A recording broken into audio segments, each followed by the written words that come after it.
Hi, and welcome to another episode of Hot Takes with me, the Silver Fox. And this is a very fast-moving story. It's all about Sir Lindsay Hoyle and about a motion of no confidence that's been put forward by the Tories. And we have a list of all the names of people who are, backing this, and we're going to go through. But given the numbers now, I think at the time I'm creating this, he's still the Speaker. But I think it's becoming incredibly close to the tipping point, and I think it's going to be some point today he'll announce his resignation. I think that's where it is now, given the numbers involved, and I think he knows that he cannot continue in the role, given that there are so many people who don't want him there. So we will have a look at the story in full. We'll go through the list and we'll see who signed what. But there's an extraordinary number of people now, and I think it's growing all the time. Now, but I'm going to be putting this out, and it should go out about 2 p.m. By the time this goes out, he may well have already have resigned. So if that's the case, and he has, and they're only watching this now, then I apologise. But you can only do so much at any time. It takes so long to produce, get them uploaded and away and edited. But if there is any breaking news, I will throw up a flash video about it. But it is just so fast moving. Anyway, let's take a look to see who wants him gone. So SNP MPs line up to back a Tory motion of no confidence in Sir Lindsay Hoyle. And you're going to see the full list. Now, Hoyle was meeting today with all the leaders of the parties, plus their chief whips and a couple of other interested parties. And in that meeting, he was meant to basically get on his bended knees, kiss their asses, and beg forgiveness and beg to be allowed to remain. Whether he's done that or not, I don't know. However, this motion has been proposed, seconded, and it's going through. And there are a lot of people on this list. So the Speaker of the House of Commons caused uproar among the Tory and Nationalist benches on Wednesday when he selected a Labour amendment to motion calling for a ceasefire in Gaza. The thing is, he's going to lose his job for what is ultimately a very unimportant thing. Because no matter what Westminster says, it won't stop one bullet in the region. And so to literally give up your job, to blow your career on something that really doesn't matter because it won't change a thing, seems a very odd way of going about it.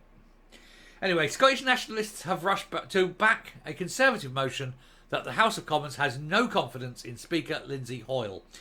The SNP were left fuming on Wednesday when Mr Hoyle broke a protocol to allow a Labour amendment to a Nat motion to be considered.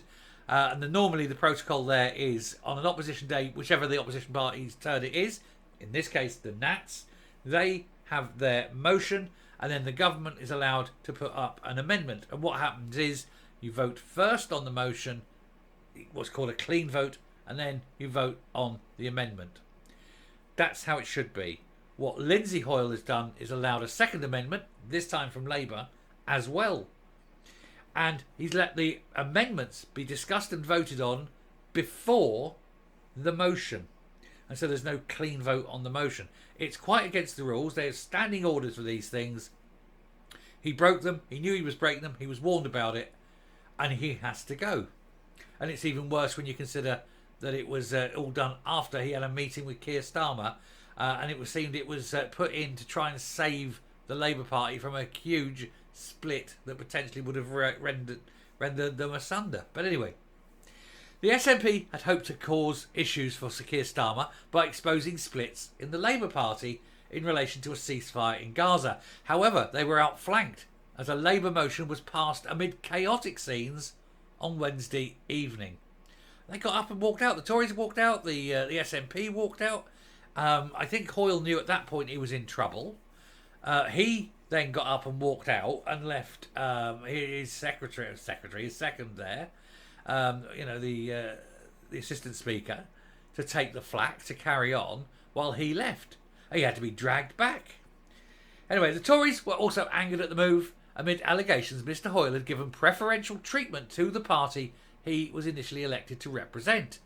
There are also claims denied by Labour that MPs have put pressure on the Speaker to allow their amendments. Well, of course they're going to deny it. The Speaker disregarded warnings from the House of Commons clerk over the unprecedented nature of the move, and the SNP's opposition day should have just seen a government amendment considered. But Mr Hoyle said that given the importance of the issue, he wanted all views to be considered. And there were also said to be fears over MP safety, with pro-Palestinian campaigners targeting offices.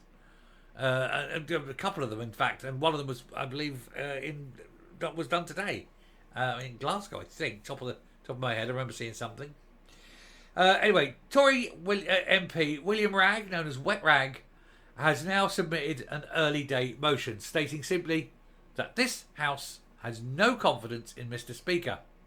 It's unlikely to be debated in the Commons, with EDMs typically used by MPs to garner publicity for a cause. However, over 50 MPs from the Conservative and SNP benches have so far signed it, as pressure grows on the Speaker of the House, who offered an apology on Wednesday. And he offered this apology, he was sitting there and you could hear the voice was cracking, there was a tear in his eye, but it fooled no one. He knew what he'd done, and if he was crying, it wasn't for the fact that he'd misled Parliament, it was the fact he knew he was about to lose his job.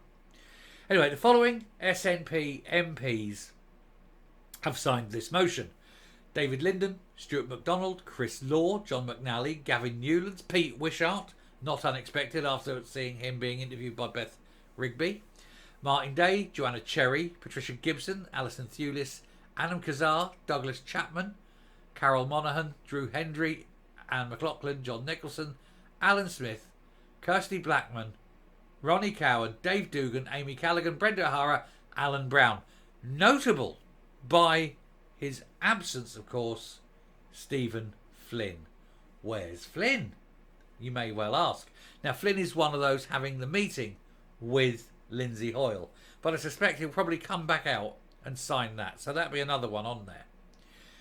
For the Tories, there's obviously William Ragg, Gary Sambrook, John Mortimer, John Stevenson, Kieran Mullen, Anthony Mangle, James Dudgeridge, Joe Gideon, Chris Green, Bob Blackman, Tom Randall, Jonathan Lord, Carl McCartney, Derek Thomas, Jack Breton, Tom Hunt, James Grundy, Brendan Clark, all low people until you get Lee Anderson, first of the big names, and Sir Graham Brady, chairman of the 1922 committee. These are big names. Simon Baines, Sean Bailey, Matt Werman, Steve Double, Danny Kruger, Miriam Cates, another big name, Sir Robert Goodwill, Leah Nisi, Jonathan Gullis and Kelly Tolhurst. No cabinet members. But as I say, they are in that meeting with him. So I would expect at least one to come out of that meeting and sign the motion. I think that one will be definitely Penny Mordaunt. There's an independent of Roberts. That's a lot of people. That's it's like 10% of Parliament now don't have faith in the Speaker. So I suspect he knows the jig is up, and it'll be time for him to sit down, move on, find somewhere to go, and give it up, and then resign and go to the Lords. Probably that's what they tend to do, isn't it? And that's fine. But he doesn't have the confidence of the House when he's doing things like that. It's shady. It's shady and it's wrong, and he knew it. And he knew in advance what he was doing. There's no excuse. Anyway, I shall leave that there for you. I shall come up and we'll finish off. Actually, another one missing from the SNP list was Ian Blackford. You wonder why? Is he chums with Lindsay? Don't think so. Maybe he just hasn't got round to it yet. After lunch, get a couple of Gregs down him. He may feel better and go and sign it. But it wouldn't surprise me if many more do.